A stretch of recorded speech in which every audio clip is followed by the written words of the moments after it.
اعوذ باللہ من الشیطان الرجیم بسم اللہ الرحمن الرحیم رب اشرح لی صدری ویسر لی امری واحلل عقدۃ من لسانی یفقہوا قولی۔ ریاض الصالحین حصہ اول، احادیث نبی صلی اللہ علیہ وسلم۔ حضرت ابن عمر رضی اللہ تعالیٰ عنہ سے روایت ہے کہ کم ہی ایسا ہوتا کہ نبی اکرم صلی اللہ علیہ وسلم ان کلمات کو کہے بنا کسی مجلس سے اٹھتے: یا اللہ، اپنے خوف کا اتنا حصہ ہمیں عطا کر دیجئے جو ہمارے اور آپ کے گناہوں کے بیچ روک بن جائے، اور اتنی فرما برداری اور عبادت کی توفیق دے دیجئے جو ہمیں آپ کی جنت کا حقدار بنا دے، اور اتنا یقین عنایت فرما دیجئے کہ جس کے ذریعے سے آپ ہم پر دنیا کی مصیبتیں ہلکی کر دیں، یعنی انہیں آسانی سے برداشت کر لیں۔ اے اللہ، جب تک تو ہمیں زندہ رکھے ہمیں اپنے کانوں، آنکھوں اور اپنی قوت سے نفع اٹھانے کا موقع عطا فرمائیے، یعنی ہم عمر کے آخری پل تک سوچنے سمجھنے کی طاقت باقی رکھیں اور اس کو ہمارا وارث بنا، یعنی یہ طاقت اس طرح باقی رہیں جیسے وارث باقی رہتا ہے اور میت کا جانشین بنتا ہے، اور تو ہمارا بدلہ اور انتقام ان سے لے جو ہم پر ظلم کریں، اور ان لوگوں کے مقابلے میں ہماری مدد فرما جو ہم سے دشمنی رکھیں، اور ہمیں ہمارے دین کے بارے میں آزمائش میں نہ ڈالیے، اور دنیا ہی کو ہماری سب سے بڑی سوچ اور ہمارے علم کا دائی نہ بنانا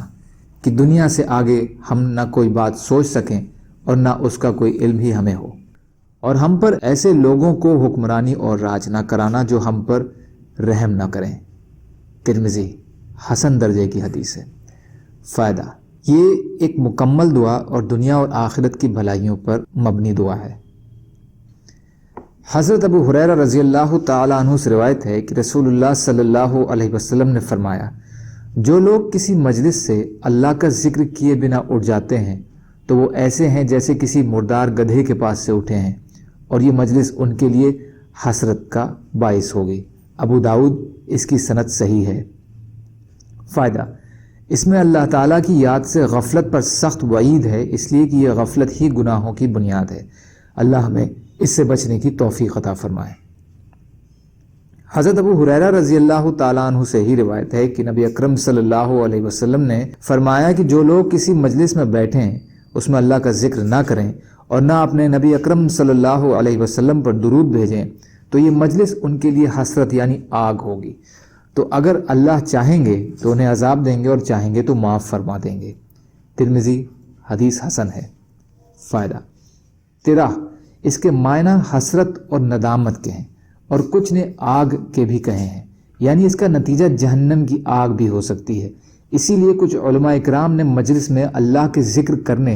اور نبی اکرم صلی اللہ علیہ وسلم پر درود بھیجنے کو واجب قرار دیا ہے، کیونکہ اس کے چھوڑنے پر آگ کے عذاب کی سزا ہے۔ اللہ تعالیٰ کہنے سننے سے زیادہ عمل کی توفیق عطا فرمائے، اور مظلوم کشمیریوں، فلسطینیوں اور دیگر ممالک میں جہاں بھی مسلمان بھائی بہن پریشان حال ہیں، یا اللہ آپ ان کی مدد فرمائیے اور ہم کو بھی اپنی استعداد کے بقدر اپنا حق ادا کرنے والا بنائیے، آمین۔ سبحان اللہ و بحمدہ، سبحانک اللہم بحمدک، اشہد ان لا الہ الا انت، استغفرک و اتوب الیک۔ سبحان ربک رب العزت عما یصفون، وسلام علی المرسلین، والحمد للہ رب العالمین، برحمتک یا ارحم الراحمین۔ لا الہ الا اللہ، محمد رسول اللہ۔